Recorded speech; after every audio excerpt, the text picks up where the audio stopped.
कहानी ग्राहक। सुनो, ये आदमी इतनी देर से क्यों बैठा है? उसका ऑर्डर जल्दी पूरा करो।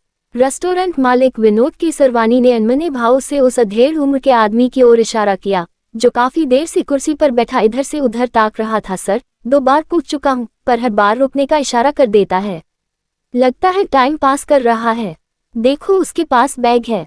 अटैची और बैग वालों का ऑर्डर जल्दी पहुंचाओ और चलता करो, विनोद ने कहा तो वेटर सिर हिलाकर चला गया। स्टेशन रोड पर रेस्टोरेंट होने के कारण अक्सर ऐसे ग्राहक आ जाते हैं जो यात्री होते हैं।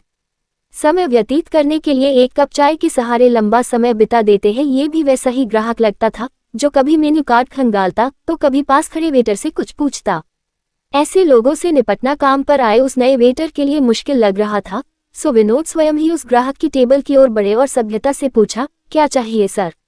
जी, लस्सी पीनी थी, पर इसमें वो नहीं है जो मुझे चाहिए। ग्राहक ने मेन्यू कार्ड उठाकर कहा, मैंगो लस्सी, चॉकलेट लस्सी, पान लस्सी, स्ट्रॉबेरी लस्सी और वेनिला लस्सी।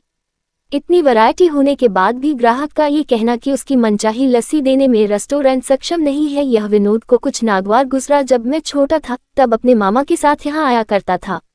तब अंकल ये कहकर लस्सी देते कि इसमें खोए की मिठाई पड़ी है, ऊपर मोटी मलाई की परत होती थी। मैं चाट कर पूरा कुल्हड़ साफ कर देता था।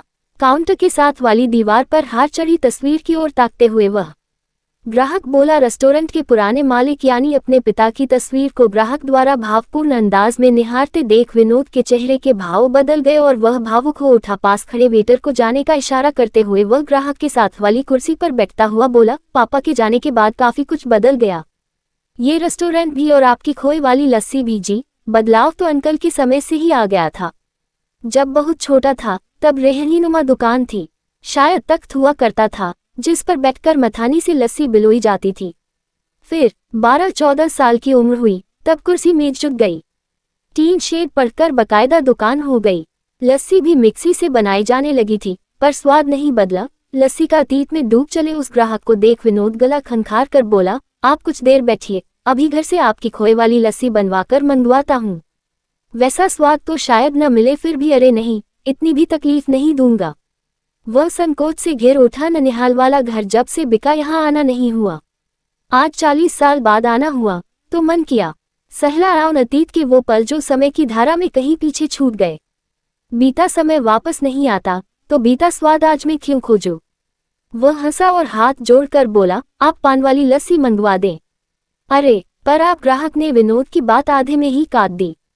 खोए वाली मलाईदार लस्सी पीने आया था, हो सकता है वैसी ही आपके घर से बनकर भी आ जाए, पर डरता हूँ कहीं तब भी अतृप्त रह गया तो रहने दीजिए। वह स्वाद स्मृतियों में उसकी दुविधा समझ विनोद मुस्कुरा पड़ा। वह ग्राहक देर तक पान वाली लस्सी का लुत्फ उठाता रहा और विनोद उसकी मौजूदगी का चलते समय उस ग्राहक ने पेमेंट के लिए अपना मोबाइल निकाला तो विनोद ने कहा, रहने दीजिए, पर तब तक उसने मुस्कुराते हुए मोबाइल गूगल ऐप से सामने रखे QR कोड को स्कैन करके पेमेंट कर दिया। फिर एक बार दीवार पर लगी हार चढ़ी तस्वीर पर भावभीनी दृष्टि डालकर चला गया। विनोद को ऐसा लगा मानो वह ग्राहक अतीत जीकर नहीं गया, अपितु उसे उसकी जड़ों से जोड़ गया हो।